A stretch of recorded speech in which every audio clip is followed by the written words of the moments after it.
Hey everyone, welcome back to the channel. Thank you for being here. My name is Andrew, coming to you from the about to be rainy Carolinas. Today's topic is going to be the narcissist never thought you would figure them out. Think about that for a minute. Everyone, if you like the content, please like, subscribe, and share. So this is one of the secrets of the narcissistic relationship. When you're in it, the narcissist never believes that you're going to figure out who they are. It's kind of like a whodunit, a mystery. It's like a puzzle that they believe you will never solve because they believe, first of all, that they're smarter than you and that you are not that intelligent and that they can continue to manipulate you and gaslight you and treat you poorly, keep you spinning around on that hamster wheel so you never figure them out. That's just one of thousands of ways they never think you will figure it out. Understand the message. If you are on my channel getting the wisdom, you either A, have figured them out, B, you are in the process of figuring them out, or C, you're getting answers to discovering exactly who the individual is you are with. Any of those three are very important for you because while you are becoming awakened and aware and educated and empowered, and you're deciding if you want to stay in the relationship or not, or you've already identified that this individual, i.e. individuals, are toxic and you want nothing to do with them, that's a good thing. What is the person you're thinking of doing right now? They are probably weaponizing other people's emotions and or resources against themselves. In other words, they probably are with the new supply or supplies with individuals who are not on my channel getting the wisdom, which at one point was you. I hope you understand that because I unpacked a lot in a little bit there. The thing is this, is the narcissist believes that they can continue to throw you a breadcrumb of hope, of perhaps the euphoric stage, of happiness, of joy. And they can continue to do that here and there, and then in between continue to gaslight you, give you the silent treatment, stonewall you. You would experience rage fits from them. You'd be ghosted. You would be invalidated, treated less than, devalued, triangulated. The list goes on and on. But the point being is, remember, the narcissist needed you. Play that again. The narcissist needed you. And right now, whoever they're with, they need that person. And you may say, well, Andrew, what's going on there? I don't quite follow that. The reason is because the narcissist is a people collector. They love to collect relationships and put more notches on their belt saying, yes, I got this one, I got this one, I got this one. Because they want to go back in time and look back at the relationships that they were a part of and think to themselves, yep, I got one over on that person. Yep, they never figured me out. Yep, I manipulated that one. Yes, I took their house. Yes, I parental alienated this one. Yes, this one I used the smear campaign on. Yes, this one was super close to figuring me out, but what did I do? Yes, I threw in a little love bomb stage there, then I discarded them because they were getting a little too close to discovering who I was. These are just some of the ideas that could pass through the narcissist's mind, but what they never figure out, they never believe that you will figure them out, is what I meant to say. They don't. They don't think that you're that smart. That is why, if example, during the relationship, if you took notes, mental notes, physical notes, notes on your phone, if you journaled, if you were looking on the internet, YouTube or Google or one of these search platforms, if you were looking for a thing like spouse won't talk to me or spouse ghosting, things like that, think about what I'm sharing with you. If you were looking up terms that you didn't even know existed or trying to figure out, get to the bottom of the relationship that you were a part of, that is a huge red flag. But it also tells me that you were doing homework. You were getting close to discovering who they were. And then lo and behold, one day, boom, my channel popped up. You got your first light bulb moment and here you are. Now you're becoming the new version of you. You're understanding that narcissism is prevalent on the planet and that perhaps not only the person you're thinking about could be a narcissist, but other individuals that you have surrounded yourself throughout life also could be toxic people or people that don't have your best interest at heart. Maybe it's your mom or dad, aunt, uncle, brother, sister, a relative, an ex-boyfriend, girlfriend. Maybe it was a teacher. Maybe it was someone you were in a community or organization with. Who knows who these people are? But once you get on the rabbit hole of education on the narcissistic abusive cycle, the natural path after that is to, once you've identified who you were thinking about, who you were researching and what this relationship was about, you have no other alternative but to explore other relationships. That's just what we all do. It's a natural progression. It's the way it works. And there are times when you're doing this and you're going to be thinking to yourself, oh my gosh, that's what that meant. That's what that strange behavior was. That's what that was. That's why when I went to have the romantic dinner with my spouse mysteriously someone else showed up sitting at a table away from me that I work with of the same sex as me. Like, was that a coincidence? No, it wasn't. These are just small examples of the strangeness of the narcissistic relationship. And your relationship was littered with poor behavior. What happened with you, most likely, is A, you didn't know they were a narcissist, but B, you were not trusting your instincts and or intuition, and you were ignoring red flags. Maybe you were in love. Maybe you believed in this person. Maybe you believed in marriage. Maybe you believed that they had your best interest at heart. Nothing could have been further from the truth. Remember, once you profess these 3 magic words to the narcissist, I love you, or I'll loan you money, or yes, let's move, or let's start a business, or let's go do this, that, whatever it may be. But once you tell the narcissist how you feel and you really want to be involved with them, it's game over. That's when they know they have you, and that's when you're in it too deep. Because most likely, let's take the wedding example, it's the easiest one. Let's say you got married to the narcissist, you professed your love to them, then you got married rather quickly. That's how it happens usually. Well, once that wedding ring was on their finger, they knew, I now have this person.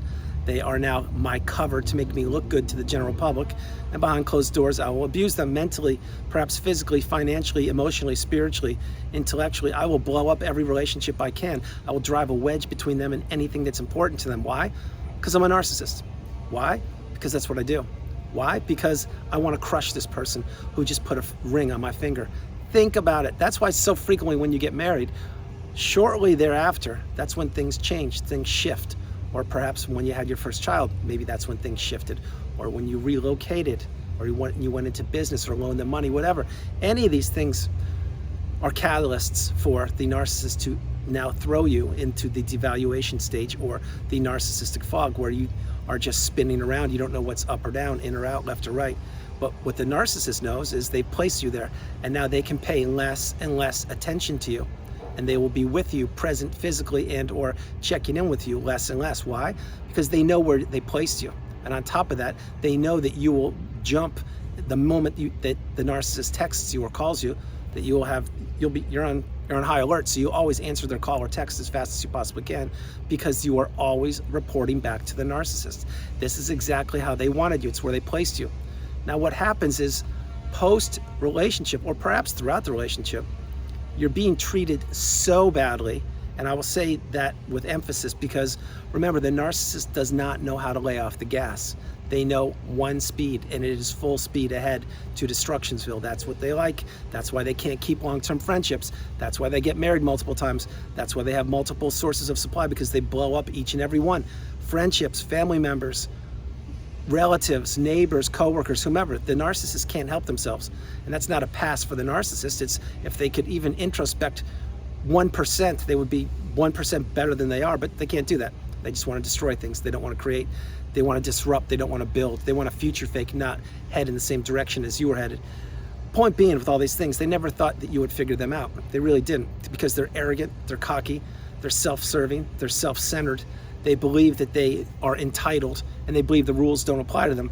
They believe that actually you are not smart enough to deduce what they were and or are. When you do, remember, you can't unsee what you've seen. You can't put the toothpaste back in the tube. Once you have identified who these people are, that's when it's game, set, match for you. In other words, checkmate for you. You win. Now, relationships are not competitions with you, of course, but that's how the narcissist sees it. Remember, each and every day you're in the narcissistic relationship, it's like a cat and mouse game. It's the cat and the mouse, and you're the cat. You're the mouse, they're the cat, and they're pawing at you and poking you around, pushing you around. They're playing with you, essentially, until that relationship ends. It's exactly what they're doing, from paw to paw, back and forth, boom, boom, boom, boom, boom, and you don't know what's going on. And then eventually that relationship fizzles out, because each and every narcissistic relationship has an expiration date. And then you were left, as that mouse analogy, you were left for dead. Sorry to say that, but you were, trigger warning, a little bit late. But the truth is, you resuscitated yourself, and you brought yourself back to life. And that cat, i.e. the narcissist, went on to a new mouse. Boom, that's what they do. All over the globe, over and over and over again. But they never thought, A, you would survive, B, you would get the wisdom, and C, you would put yourself back together the way you did. You're doing it. You're on the channel. You're getting the wisdom. You're coupling your experiences with the community, and you're paying it forward. That's a beautiful thing. That's called the healing path. And remember, the healing path is not linear. You'll have some good days, some not so good days, but my hope is in time you will heal. You will get to that mountaintop of indifference, the pinnacle of indifference, where you flat out don't care about the narcissist. You wish them the best of luck. Just stay away from me. Those are exactly the words that I would suggest you do. Just stay away. Remember, we take the high road on the channel. But having said these things, they really never thought you would figure them out. So let's go back to when you were in the relationship. Say there was a pivotal day or a couple days when you put your foot down, you put up a boundary and said, hey, I'm not being treated properly here. What's going on? Like, you're treating complete strangers better than me, or neighbors or acquaintances. I don't get it. Then they're catching on. Now they're figuring out, uh-oh, this one's getting smart. They're starting to figure it out. What should I do? Should I give them a mini love bomb stage? Or should I take it to the next level? When you've been in the relationship for a good period of time, they usually take it to the next level when they know you're really catching on. And that's when they will say, boom, mask is gonna now not slip off my face. It's gonna come crashing to the ground, and I will discard you, or I will end it, because they know that you're onto them. And maybe you didn't figure them out right then and there, but if you were discarded shortly thereafter is probably when you figured it out. Maybe you were smarter or more fortunate and you figured it out when you were in the relationship. That's for a whole different video, but the point is, it is not a coincidence you found my channel. It's not a coincidence that you now speak a separate language, which is the narcissistic abusive cycle language. It's not a coincidence that you're here with me right now. It's not a coincidence that you had to go through the relationship to get to this point in time.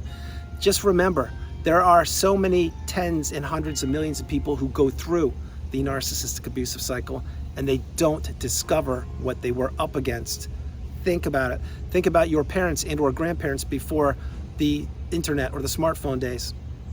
They probably didn't figure it out, and maybe they went through it. There's a good chance that either they did or somebody you know. And the whole point there is, now we are fortunate. We have YouTube, we have educational platforms for free to share our wisdom and experience with people. That's exactly the path. That's what we are doing. We're learning, we're growing, we're teaching, we're becoming better, stronger. We are understanding that boundaries are imperative, and that yes, in fact, we did figure out who the narcissist was and or is.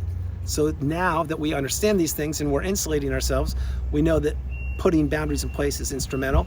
Not being a people pleaser is the path, and investing in ourselves, not dropping our attention at the drop of a hat to help out complete strangers anymore. I'm not saying don't help people. I'm saying harness your empathy. Become the educated empath, which I created a video titled that a couple weeks ago. The educated empath is an amazing individual. That's a person who now knows who they are and what their worth is and what their value is. That's something the narcissist saw in you before you could even figure it out yourself. But before I close the video, remember, the narcissist honestly did not think you would ever figure them out. They really didn't. They just thought that you would take the blame for the relationship. They thought you would be responsible for the ending of the relationship. They thought that they could blame shift you and you would take on all the weight, all the toxicity that the narcissist dished out, and that you would own it. Why? Because that's what you did throughout the body of the relationship until you figured them out. That's what you did. Once you really, really get the message and you understand that the toxicity in that relationship, it was all from the narcissist. It was all meant to disrupt your energy. It was because they wanted to exchange their toxicity with your positivity. And they did a great job of it throughout the body of the relationship. I can tell you right now, it worked until when? That's right, until it didn't. And now it doesn't matter if you were discarded or you ended it. The point is you're out of it. My hope is you're healing and you're learning about yourself, perhaps healing childhood wounds and understanding that why you were in the relationship, why you stayed in it, and how you were manipulated and taken advantage of.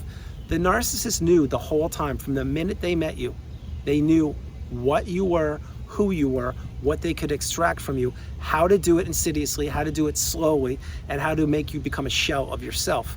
In other words, how to steal all of your resources and your energy, place it into them so they can continue to leapfrog from you to another person, leave you like an empty boat on the ocean floating around in the sea because you have no rudder, you have no direction, because the narcissist has just pummeled you and they jumped off that ship onto another ship, and that's how they keep doing it, from ship to ship to ship to ship. That's what they do.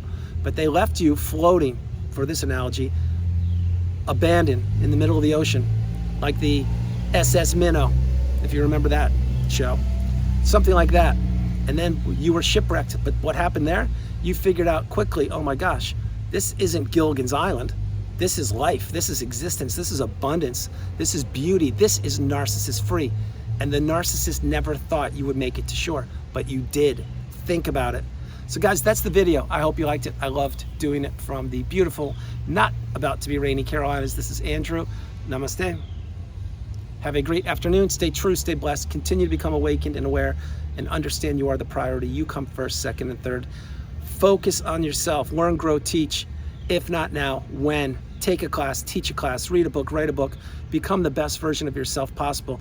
The world is now yours that you're narcissist free. Don't let toxic individuals in your path. Don't let them into your life. Block out the naysayers. Drown out the noise. Continue to move forward. Be authentic, genuine, and live your best life. Guys, no matter where you are on the planet, you are not alone. Remember that you are not alone. I love you. Have a great afternoon, and I'll talk to you tomorrow. All right, bye.